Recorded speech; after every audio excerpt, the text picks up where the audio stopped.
Hi.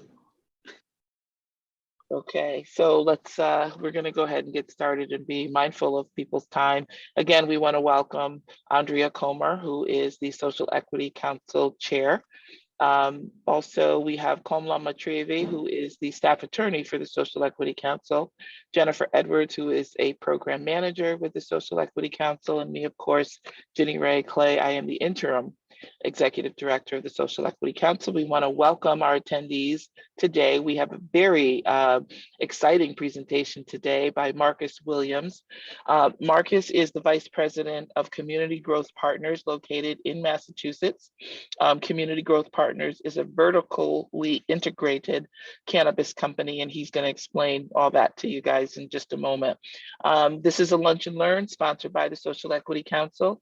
Our format is the presentation will take place, and then once the presentation is over, or during the presentation, we ask that you please put your questions in the Q&A, and once the presentation is over, we will answer those questions and other questions that may come up. So without further ado, again, Marcus, thank you for being here today. Thank you for joining us, and thank you in advance for your wisdom. Thank you. I appreciate it, Jenny Ray. Thank you, Andrea, for the invitation, and everybody else here joining us. Appreciate your time, and hopefully I can impart to some of my experience. Like you said, I'm vice president of Community Growth Partners. We're a vertically integrated cannabis company based in Massachusetts. And when I say vertically integrated, it just means we have multiple license types. So we have a retail license, which currently is our Rebel dispensary in Great Barrington out in Western Mass. And we also have cultivation and product manufacturing licensing for our Northampton facility, also in Western Massachusetts. And we recently captured delivery licensing as well that we're going to be pursuing this year. So yeah, just to tell you a little bit about myself, I'm born and raised Bostonian, so very familiar with Mass. Prior to entering the legal cannabis market, I spent about 14 years in the technology sector in a variety of roles. My last role was as a sysadmin at a large microchip company. But outside of, technology, I've been a long time cannabis enthusiast, like I'm sure many of the people on this call or listening to this call and interested in pursuing licensing. I've been cultivating for about 11 years, going on 12 years now. And I've also been working on cannabis genetics for just about 8 years at this time, which are, activities that I'm still passionate about and still doing in addition to my day-to-day job. And those were some of the activities that originally got me interested in the legal side of the market here in Massachusetts. First, when they decriminalized in Massachusetts in 2017, and more seriously in 2018 when they rolled out regulations for adult use licensing. So at the time, in 2018, I was pursuing a micro business license myself. I had a seed company called Roxbury Seed Co.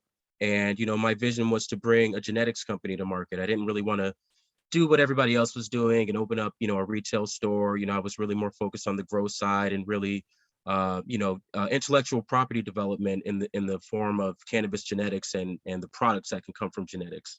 And as you might have heard from many people's anecdotes, single-handedly trying to pursue a license was very difficult. At the time, I entertained a couple of partnerships with some bigger firms that didn't exactly pan out.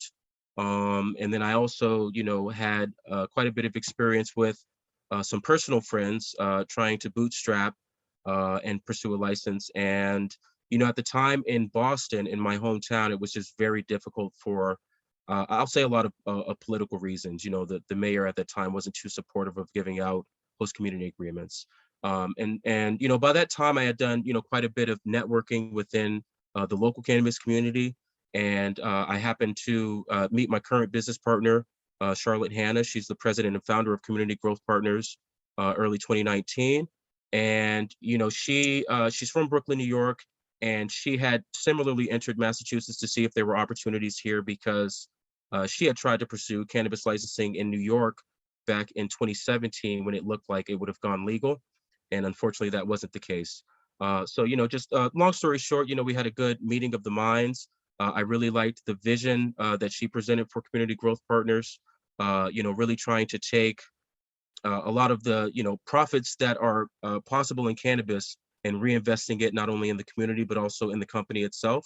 And so at the time, I joined Community Growth Partners as vice president, and we started to pursue licensing. I'm glad to say that we captured a lot of licenses in 2019. We did have some difficulties with COVID, as you might imagine, but we were able to open our retail license in September 2020. So our Rebel store in Great Barrington has been open since 2020. And we're at the tail end of getting our inspections for cultivation and product manufacturing and delivery. Hopefully by this summer, we'll have those arms of the business operational. So that's just a little bit of my cannabis background, how I came about into the legal market. It's definitely something that I'm very passionate about. I love the plant, but I've also learned a lot about the business over these past few years, and I've had the opportunity to do a lot of networking here in state as well as in other markets. And one thing that I'm also very proud about is early last year, a lot of Black and brown operators here in Massachusetts made the decision to come together and form a trade association that we call the Block. And at the time, what we wanted to do was register as a 501c6 nonprofit. The IRS pretty much said, we're not going to do anything cannabis related, but I am glad to say that we are incorporated as a state nonprofit in Massachusetts. And what we do as a trade association is support Black and brown business owners and operators in the cannabis space. We're really focused on business development for our members, access to capital for their businesses, policy engagement, liaising with great folks like Andrea that are, developing regulations for new markets, as well as our in-state legislators in Massachusetts, and thought leadership, just trying to be a presence here in the community to let folks like yourself know that, we are out here, we are making some gains, and, we do have a lot of knowledge to share. And it's critical for us and important for us to share that knowledge. So, to that end, when Andrea came to me with this opportunity, I definitely wanted to, share some of my wisdom. And yeah. So with that said, let me just dive into to some of our bullet points. Andrea and I had spoken about having multiple sessions just around things that are important for new people getting into the industry. There's people that come into this industry from a variety of different backgrounds. Some come from the traditional market, aka the Black market. There's people that come that don't have any kind of prior cannabis experience at all. I've met folks that have owned taxi companies and they have great logistics experience, so they're pursuing, delivery licensing. So, there's really no one size fits all, way into the market. It's really, however you want to penetrate and enter this market, leaning on your own skill set. So with that being said, I just want to touch on a few particulars, at least to start this session, that I think are important to remember and be mindful of, as you continue your pursuit into cannabis. So, every company is built by the people at that company. Employees are the lifeblood of any company. So, I'd like to just impart some words on employment and employee retention. And one thing to keep in mind, as an employee, so if you're the founder of your company, you are employee number one. And, it's always good to keep in mind as the first employee, to lead by example, and to set the trends, early on for the type of company you want to be and the type of example you want to set for your employees. One thing to keep in mind, if you are a founder of a company, if you're getting into this, you have to be ready and willing to do everything. And more so than just willing to do everything, you have to learn every single aspect of the business. If you come into this industry with marketing expertise, you might have to brush up on technology. You might have to brush up on regulations. You might have to do a lot of handiwork. You might have to screw knobs on doors so you can save some money on hiring, contractors. So when I say you have to literally be ready and willing to do everything, that just has to be your mantra. Because sometimes it's literally going to be just you or just your small, founding team doing the bulk of the work, until you reach a point where you're scaling up.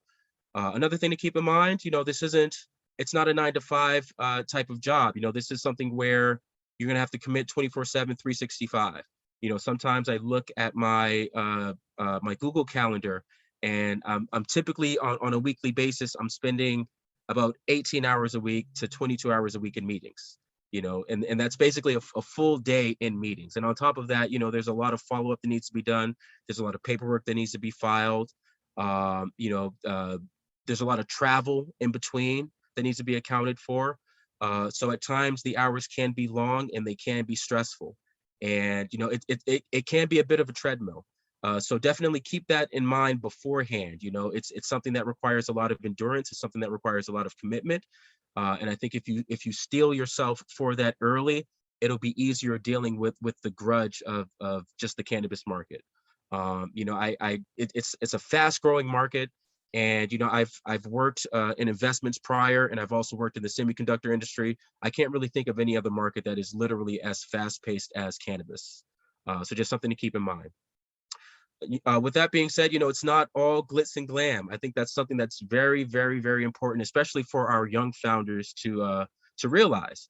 Sometimes I think we look on IG, or even more recently LinkedIn. I'm seeing LinkedIn become a lot more open to cannabis communications. And we see a lot of positivity, we see a lot of wins, we see people posing with their plants, we see a lot of excitement. But just like anything else, that's just the front side of social media. What you're not seeing is that same founder, getting stressed out and cursing out after a business meeting goes bad, or sometimes literally just kind of crying from stress. It can be very, very stressful. There's a lot of rolling up the sleeves. There's a lot of dirty work that needs to be done as well. And usually that falls on, you as the founder, or your founding team, to be the bad guy in a lot of cases. It's not all smiles and handshakes. And so that's just definitely something to keep in mind. With that being said, I think you need to manage expectations getting into this. It takes a long time to get through the licensing process. From the time we captured our first license, which was in August 2019, it took us until September of 2020 to actually get the first license open. And a lot of that was due to COVID. A lot of that was just due to unforeseen circumstances, which very much happens a lot in cannabis. Our cultivation and manufacturing licenses, it's coming up on 3 years now since we've had our provisional license to actually getting it open. And a lot of that is just due to, again, COVID pushing things back, funding needing to be rearranged, supply chain issues. There's a lot of unforeseen circumstances that can pop up. So, as exciting as it is to, file your applications and get through these hurdles, you need to always be mindful that there's going to be another hurdle behind that. Sometimes it seems like infinite hurdles. So it is a bit of a marathon, and that's something that you need to manage just within yourself, the expectations around that, as well as the expectations for, amongst your team, amongst your investors. Everybody wants everything yesterday, and it doesn't necessarily work like that. So just some things to keep in mind. Yes, definitely.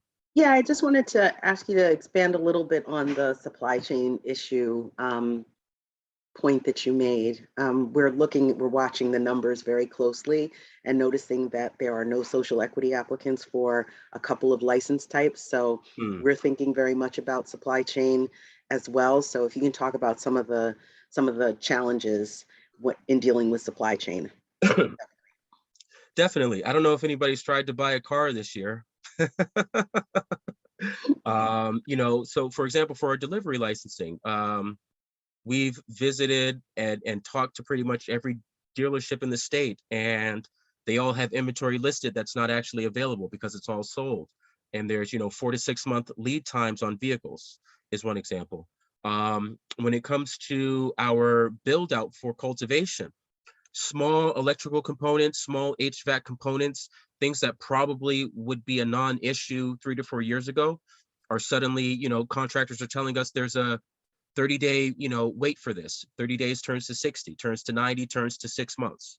So, and these are components that you need to, complete your construction build, to get your building inspected, to get your certificate of occupancy. So if you're having, a delay on one component for you to get permitted for your site, that's pushing back your completion of, your inspection. That's pushing back you receiving your final license. If you are already, paying a lease on this facility, that's additional cost you're incurring, just holding, holding on to that real estate. So these are, actual issues that we've had to deal with real time, this year.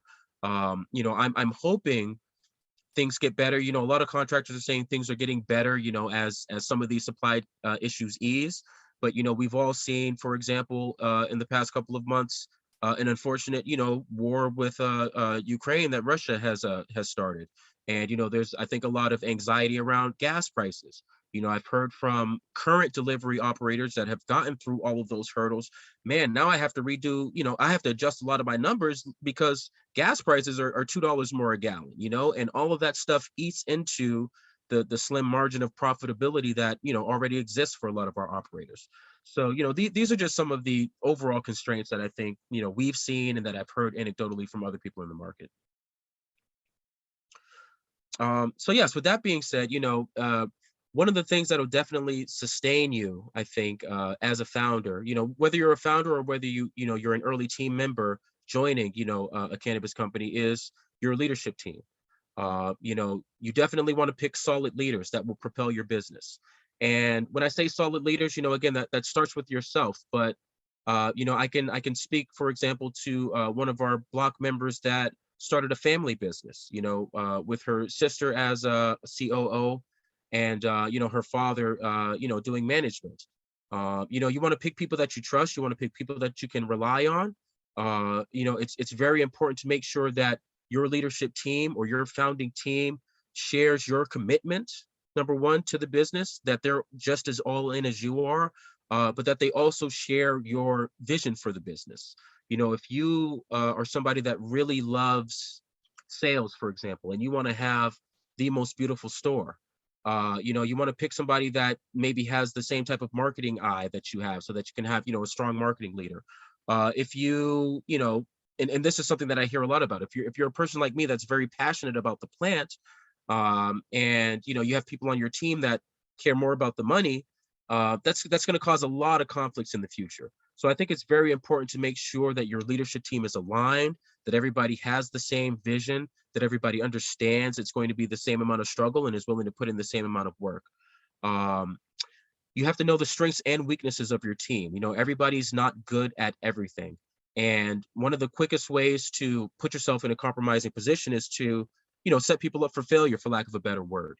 You want to put people in positions where you can lean towards their strengths and, develop any, growth areas that need to be developed. So for example, I came into Community Growth Partners with a wealth of technology experience. I've been a sysadmin for virtual systems at a large semiconductor company, that recently, I think they passed over $1 billion in revenue a couple of years ago. I've got lots of application support experience. So, it pretty much fell on me to develop our overall technology strategy, figure out what software we were going to use in our ecosystem, figure out what network stack we were going to use as far as all of the physical infrastructure for our buildings. And, this was stuff that I definitely felt comfortable doing. I'm not a marketing person. So if you ask me anything about marketing, or if we were in a position early on where like, hey, Marcus, you have to figure out, how we're going to market all of these great products and how we're going to reach, like, I can, configure SEO for a website. I can definitely let you know what piece of marketing software is probably more capable than the other. But, that my skill set isn't marketing. In the same way, we found somebody on our team that has a lot of great sales experience and comes from, high fashion retail. And I think this individual very much aligned with the brand identity that we wanted for our company. So, early on, I think putting her in a position to run commerce was a big differentiator for us, especially opening up during COVID, when sales were, very, very much decreased over what they were the year prior.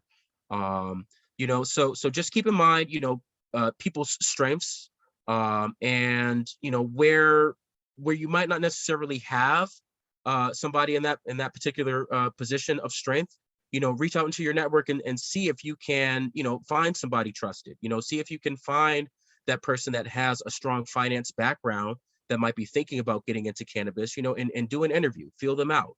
more so than just skill set. Make sure that they match the vibe that you want for their company. And with that being said, one of the important things to keep in mind is sweat equity.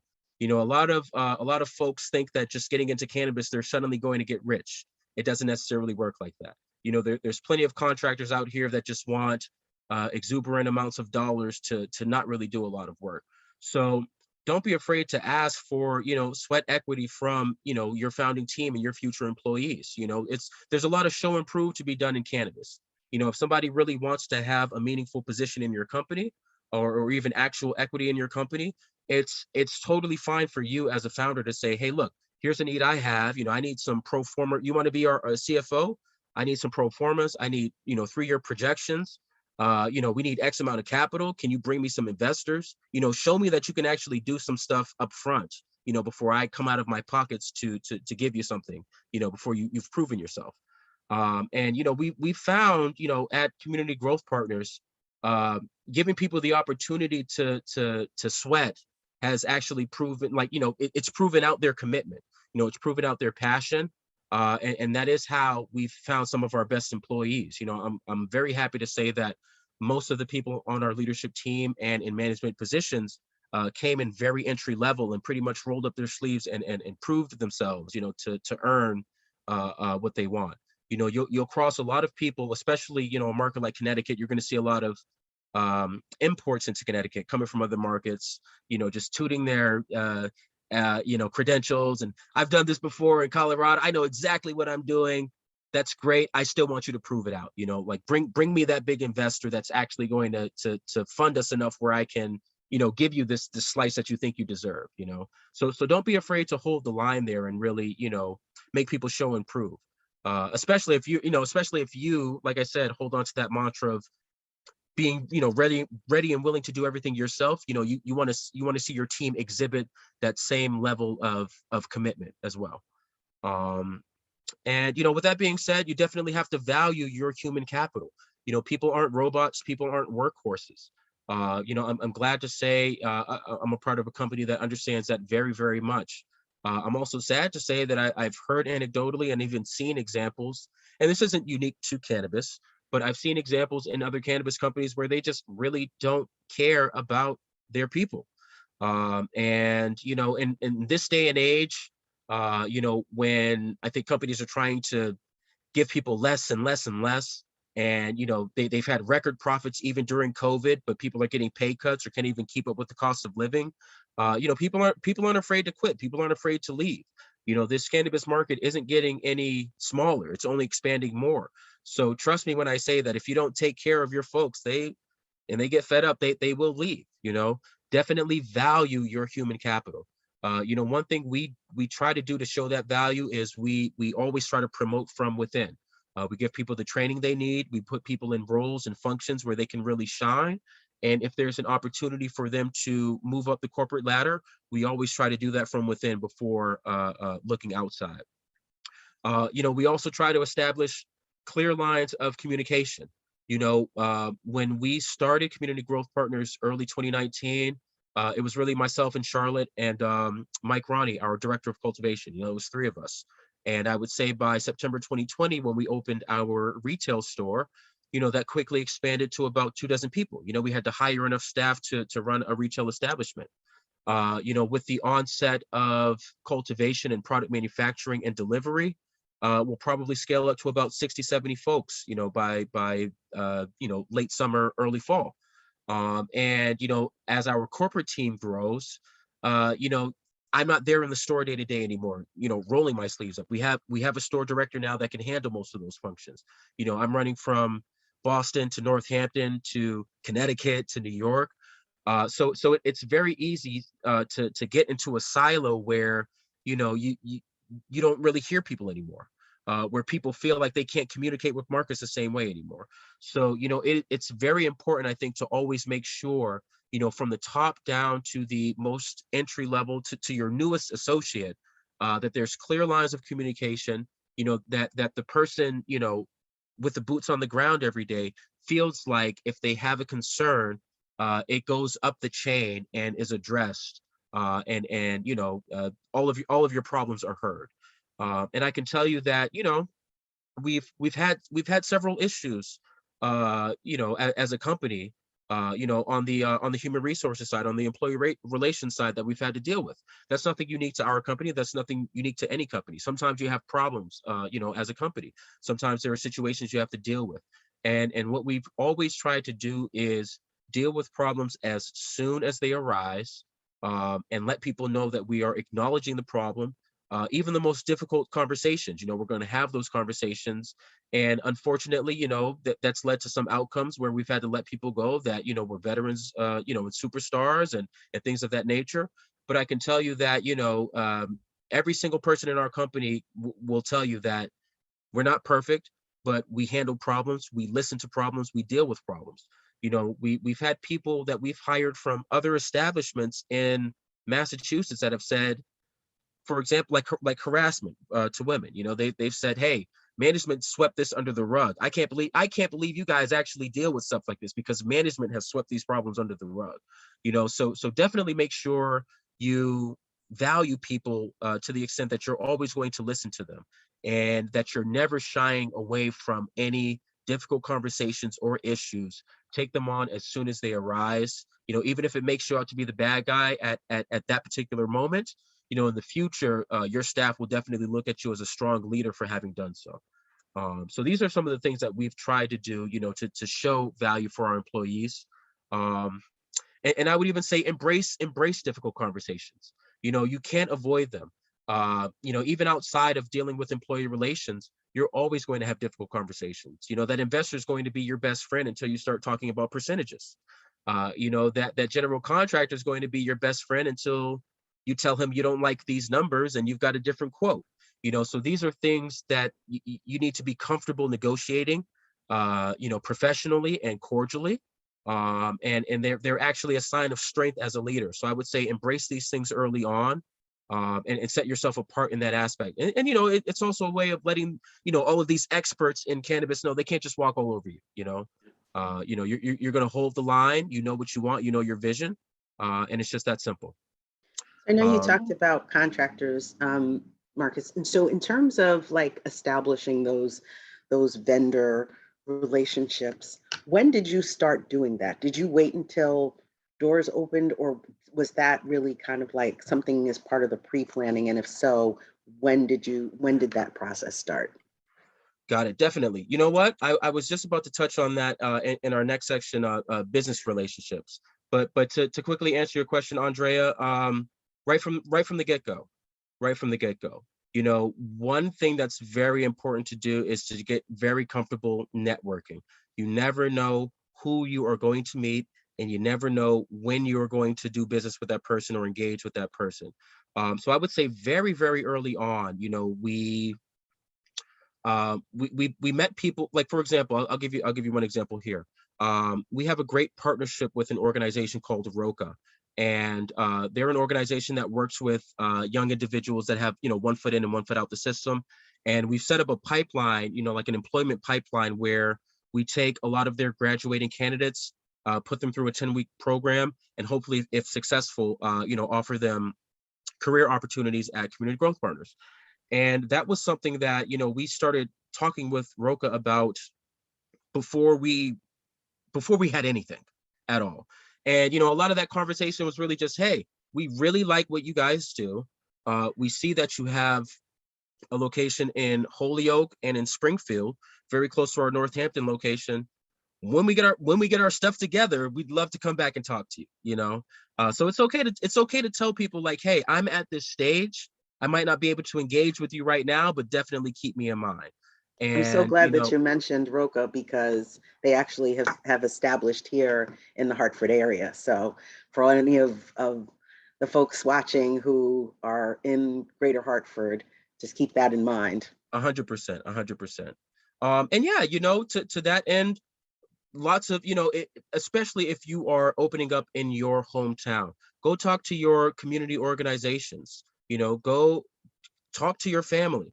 I want to meet some contractors. I don't know when I'm going to start construction, but I know I'm going to need to do some construction. Start taking business cards. So to that end, Andrea, it's always important to engage vendors, contractors, potential business partners, et cetera, very, very, very early on.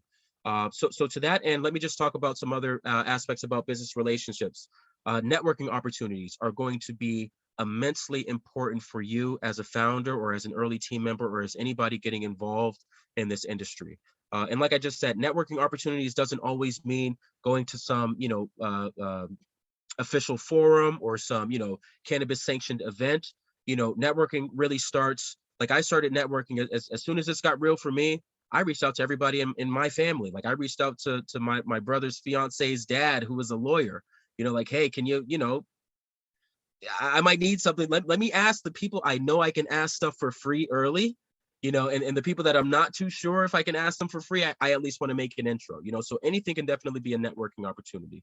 To that end, you definitely do want to attend events.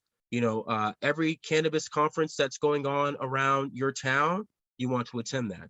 Even if it's not cannabis specific, if there's finance conferences, if there's investment conferences, if there's business conferences, if there's forums for, anything around social equity, all of these ancillary conferences are starting to be comfortable and open up to opportunities in cannabis. So you might be, that cannabis person that they wanted to come join the conference. And you never know who you will meet at these conferences. Trust me, investors go to the same conferences we go to, vendors go to the same conferences. It's just important to be a presence there. It's important to always have your cards there.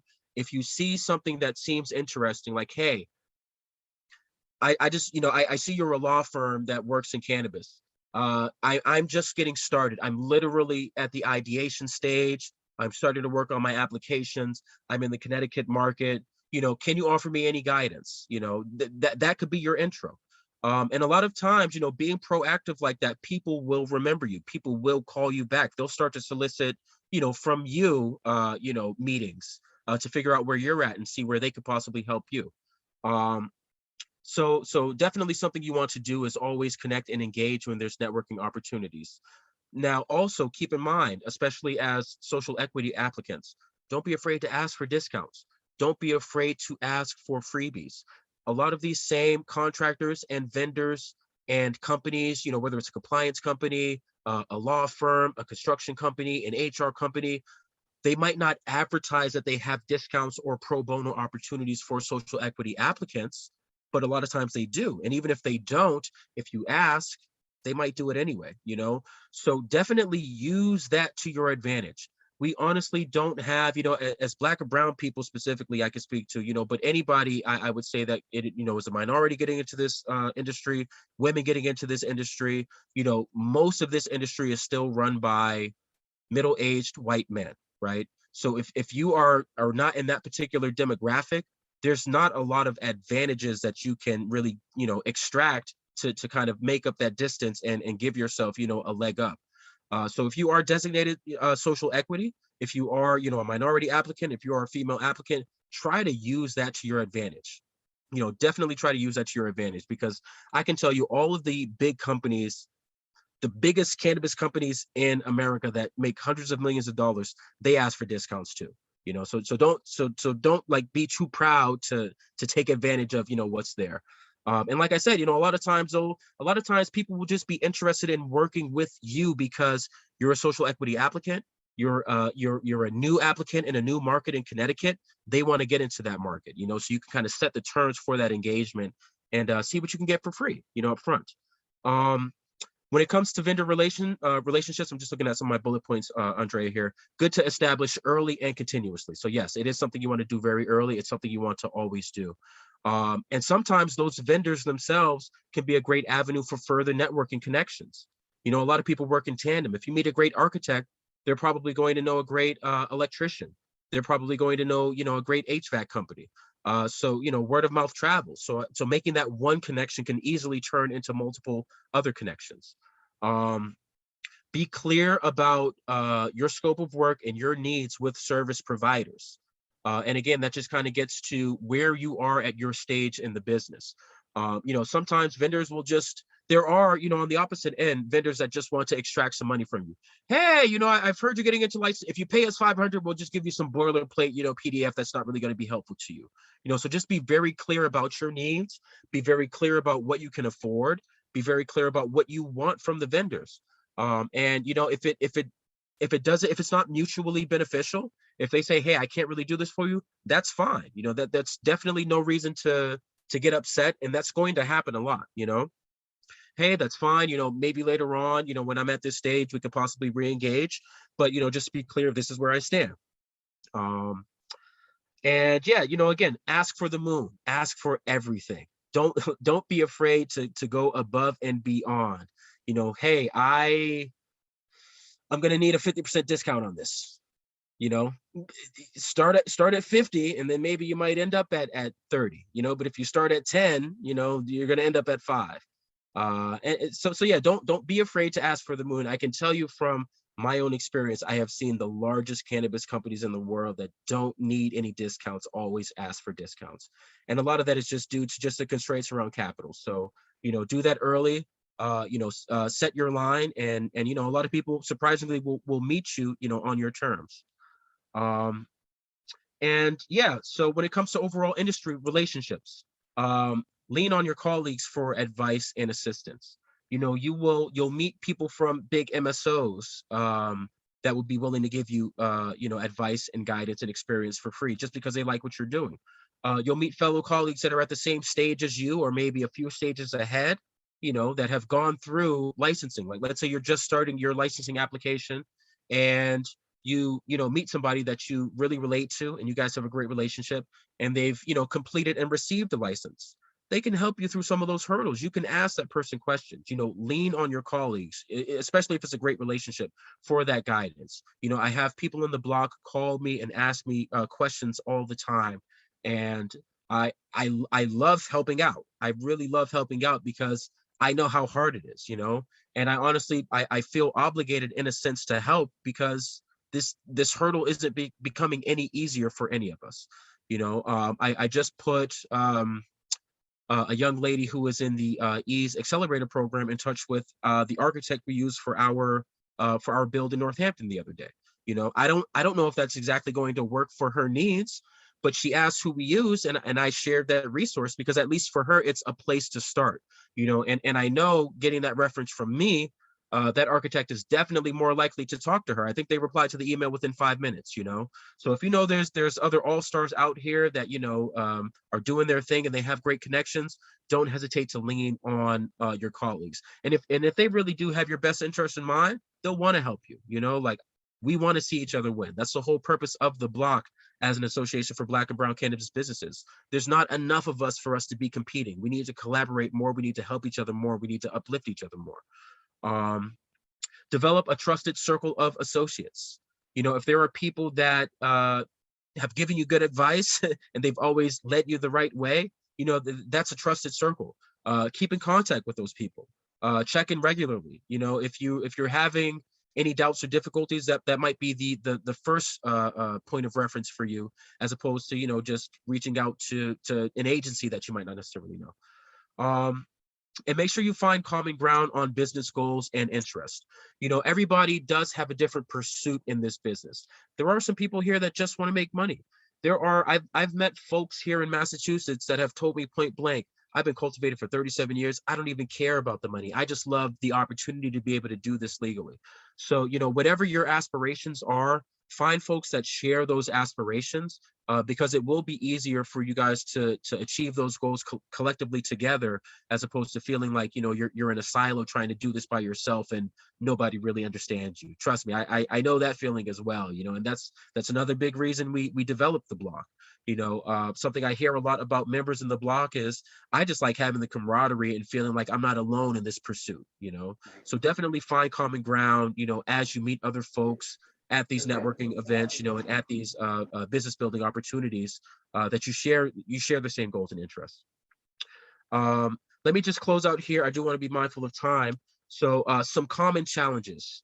Access to capital. Access to capital is the number one challenge for every business in cannabis at all stages. It's not getting any easier. If the federal government gets their stuff together, if they do something like pass a Safe Banking Act, maybe that will help when banks are more comfortable lending to businesses in the cannabis space.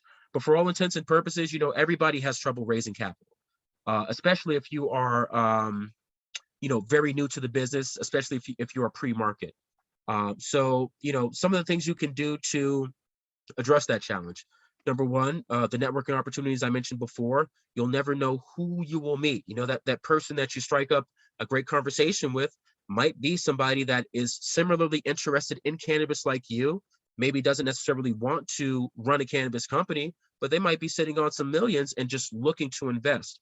And I can tell you that there are a lot of investors that are becoming more and more interested in social equity ventures in particular. They've seen what happens with big box cannabis. They've seen how when new markets open, it's the same 10 MSOs that come to the market, and they want to invest in something different. I think they also recognize that a lot of smaller operators, because social equity operators tend to be smaller operators sometimes, they're more innovative. They bring a different flair to the market.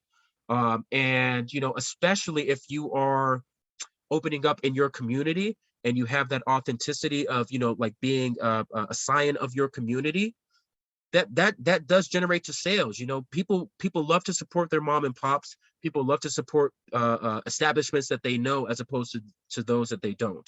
So I think a lot of investors are also getting keen to that and really putting their dollars in places where they feel like there's going to be some clear return on investment that can be demonstrated. Again, I just want to highlight like a fellow block member that's opening up in Springfield. She was born and raised in Springfield. She has an incredible amount of support from the local municipality. Like some of the people in government there she's kind of like their daughter. Like they've seen her grow up, since elementary school. So you best believe that they want to see her win. And that definitely is going to translate to sales in a place like Springfield, which is the second biggest metropolitan area in Massachusetts. So I think she was able to capture some significant investment by telling that part of the story and being authentic. A lot of people can't really tell that type of a story. So definitely take advantage of those networking opportunities. Other places to look, surprisingly, I would say look for online crowdsourcing opportunities. I have seen some incredible fundraising over a platform called Mainvest, for example, which is it's basically an online funding platform where you can crowdsource investments for your company. I have seen one of our block members that is opening a retail and product manufacturing license in downtown Boston raised almost $750,000 on this single platform, which is a sizable amount of money. I have seen a few other block members also recently establish the ability to raise investments on this platform. So definitely look at tools like Mainvest, look at crowdsourcing tools. Excuse me. Look at cannabis specific software fundraising that you might be able to use to get some additional leverage. Something else I would say, I'm not big on social media, but I've always had a professional LinkedIn, and I can tell you, LinkedIn is a great place to network.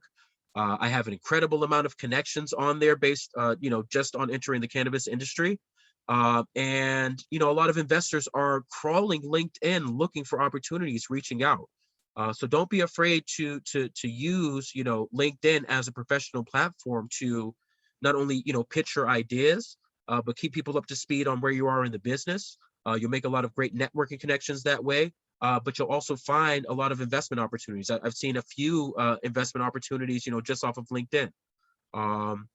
And like I mentioned before, industry events. It could be non-cannabis specific, investors conferences, pitch conferences where you could just go kind of, pitch your company and win a $50,000 check. Technology conferences, put yourself in that place. A lot of times you might be the only cannabis operator there, which means, you get the bulk of the attention for the people that are interested in cannabis.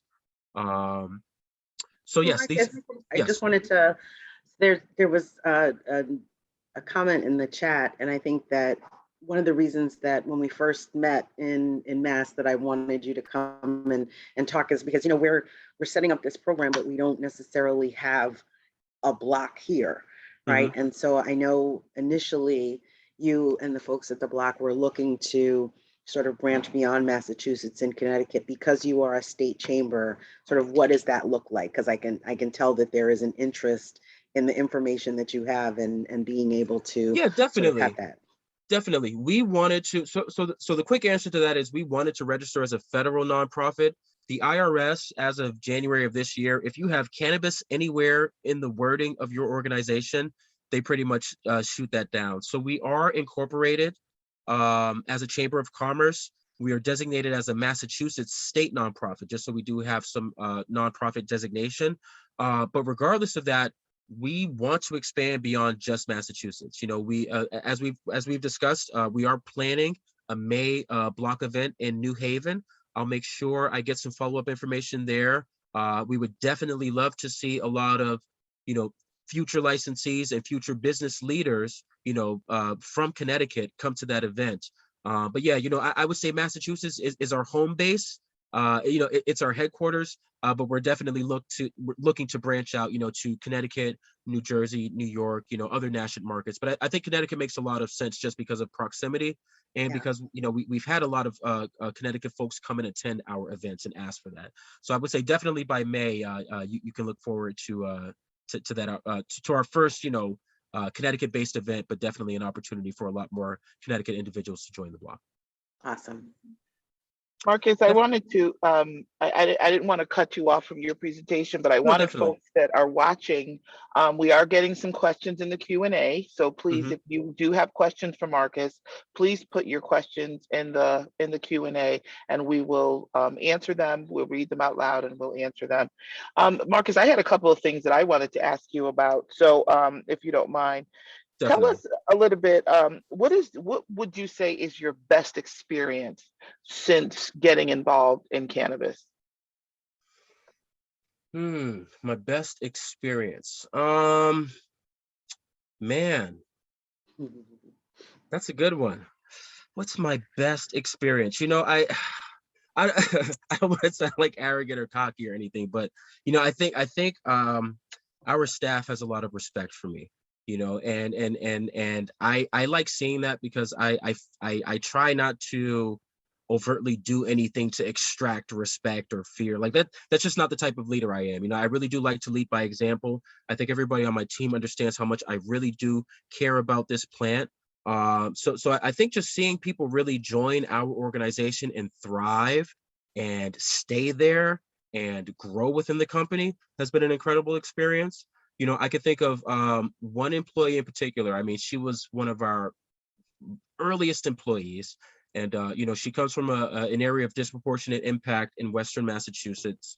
And you know, when we hired her, she was working the same job since high school, and you know, she was made a manager there and had all these crazy duties, and she was making $13 an hour there, like basically like bleeding her life, you know. And you know, she had a lot going on, but I can tell you she was just so well composed. Had an amazing interview with me. Knew I wanted to hire her right away. I think she didn't even feel like she was going to get the job, you know. But just like, for example, watching her growth, you know, she's gone from an entry level inventory associate to our inventory manager, you know, at our retail store.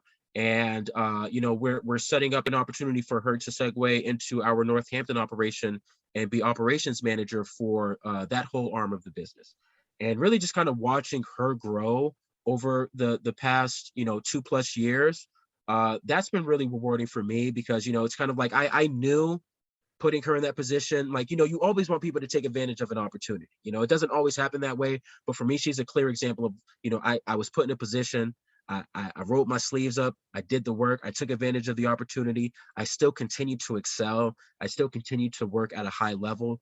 You know, I would like to think even in the future, I mean, and I'm not saying this like I want this to happen, but you know, let's say she gets poached by another company because they give her some ridiculous number that we can't afford. You know, to me, that's the ideal scenario. You know, I want community growth partner alums and Rebel alums to be so well respected in this industry that if people see it on that resume, it's like I need those people because I know how that company works. You know, I think so. So for me, that has been very, very, very rewarding on the business side. You know, other than that, I would just say having the opportunity to really start the block and, do something meaningful for Black and brown people in this industry. There needs to be more groups that support our own, and just having the opportunity to grow that further and meet so many different types of people and types of pursuits in cannabis, and share a lot of those stories and share a lot of that knowledge, without asking for anything up front, has been very rewarding as well. That's amazing. You're Definitely. very, very impressive. So I don't see questions. I do have a list of questions that I'd like to Sure, ask sure. you. Let So me just run through these last few just to okay, wrap this up. absolutely, So, absolutely. so other common challenges for capital, and I mentioned this before, don't be afraid to request pro bono assistance. And I do mean that. Ask what you can for free, ask what you can for discount, especially from service providers. Work your social equity angle. Some other common challenges: understand your regulatory framework. And I mean that. 935 CMR 500. That's my Bible. Okay, that's the Massachusetts regulation. I can name it because I've read it like I'm a regulator. I believe for Connecticut it's SB 1201. Is that you guys' Yes. regulation? Okay, SB 1201. Download that PDF. Start to read through that. If you are trying to figure out something for ownership, right? All right, how do I do the ownership paper, whatever, get that document, do a control F so you can find, type ownership, read every portion of that document with ownership. Make sure you study that regulation, because a lot of times, the compliance companies you use, they might not even know everything, and I can tell you that most regulators, they're not out there to try to give you a slap on the wrist.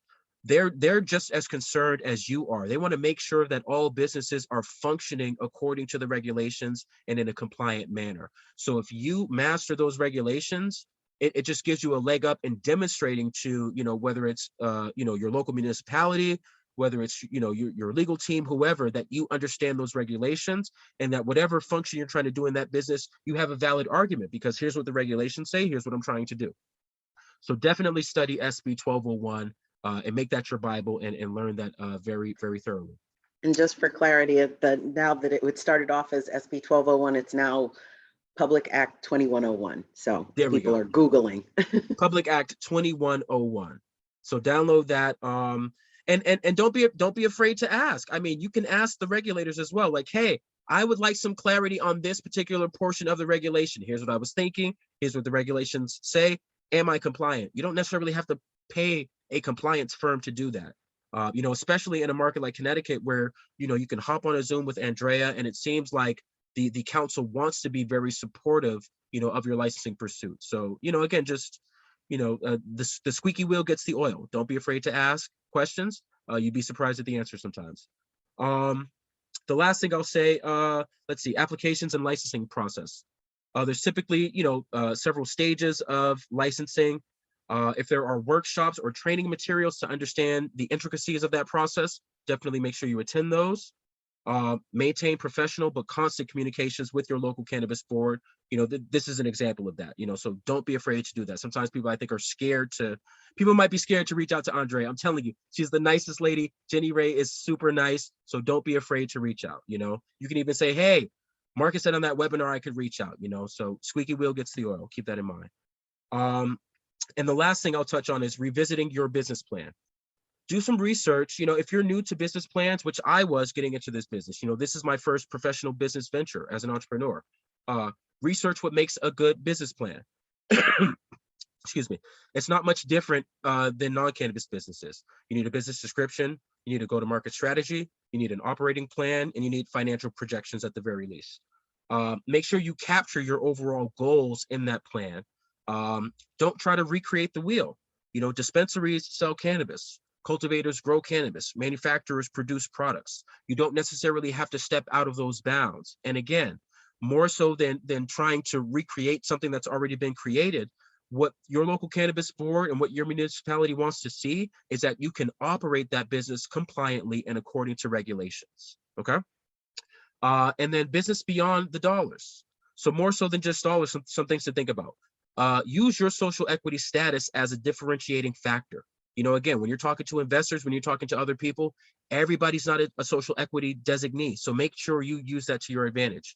Highlight within your business plan what positive impact initiatives you plan to carry out. You know, I know a lot of markets are actually making that a requirement of the plan now, but one thing that can make you different from, you know, ABC applicant is I come from here. You know, like I grew up going to this community center. So when I say that our business is going to work closely with this center to provide, you know, like an after school program, I can actually get the director here to let you know it's not just, you know, something fugazi on paper. You know, so make sure you highlight what portions of your positive impact plan are differentiators for your business. And also get letters of support. You know, if you know your local politicians, if there are people in your community that are well respected, you know, make sure you get that in writing so you can demonstrate to people that, you know, this is a person that means what they say, and they are going to do what they say. And those are just some things, you know, that I think will be even more beneficial for your business plan. So with that said, and I'm sorry to just kind of run through the end there, that's pretty much all the bullet points I had. I appreciate the time, Andrea and Jenny Ray. And yeah, let me know any questions you have. I don't know if you guys want to run over, but I definitely have a few more minutes if you did want to, you know, go long a bit. Okay, we had some questions, and so those questions were answered. And I think the participants can see the responses to the questions. So I just had one thing really quickly. It may not be a quick answer, but to learn more about the cannabis industry, what would you recommend folks do that are just getting in this and wanting to know more about the industry itself? That's a great question.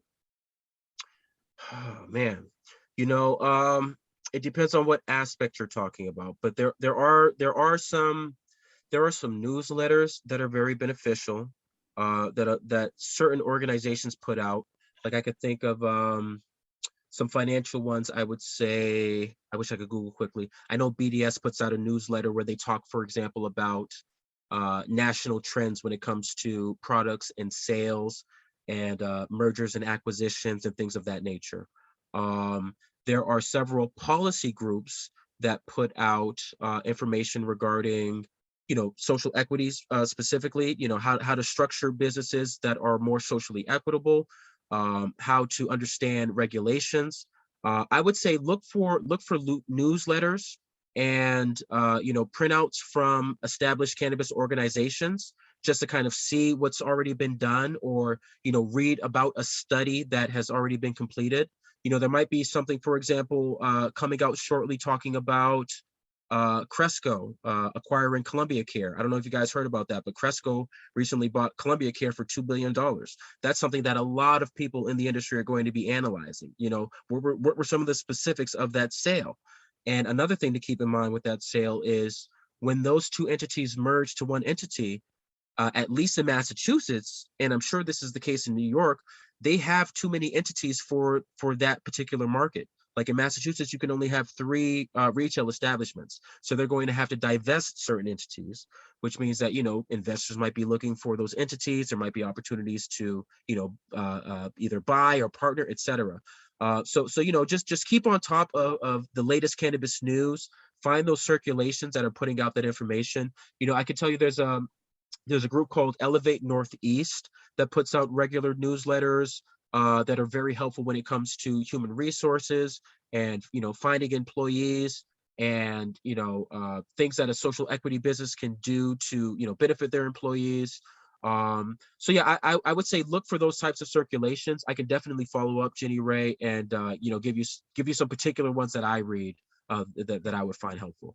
But again, I would say even outside of that, you know, tighten up your business chops. Take the cannabis out of it. You know, if you are trying to open a cultivation facility, you know, a lot of the operations of that aren't cannabis specific.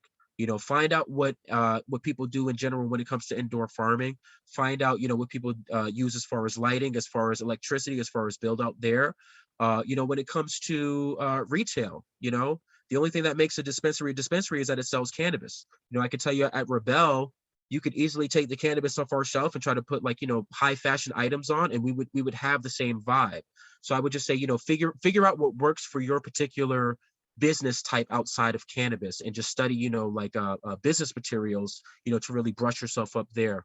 And yeah, last thing I'll say is marketing. Marketing and branding in general is a really big thing in cannabis right now. There's a lot of companies out here that have great brands and not so great products, but they still sell a lot because people like great brands. So just brush up on marketing. I've learned a lot about how to market a product in general since joining this venture. Than I thought I knew when I was making a bunch of genetics and had my own genetics company. And I was saying, I'm one of those people that, hey, I don't need to market this. Like, my weed is dope. Smell the bag, it sells itself. That's not necessarily true in modern cannabis. You know what I mean? So, just study a lot of those business particulars and take what you can and apply that specifically to cannabis. So we have a lot of people, attendees, who want your contact information, who want to know when you're moving to Connecticut. Definitely. I'm not moving to Connecticut. I know we talked a bit about this, but our secretary at the block, Ulysses Youngblood, he's actually a son of Bridgeport, and I know he's very much interested in engaging in folks in Connecticut. I know he's going to be at our May event, and he might. I don't want to speak for him. He might have some interest. Connecticut, that's another example of a person that came to Massachusetts because Connecticut wasn't ready. So now that Connecticut's ready, I'm sure he's got his eye on Connecticut. And one thing I really like about Ulysses owns a retail establishment called Major Bloom in Worcester, Massachusetts. They're a retail and product manufacturing vertical licensee.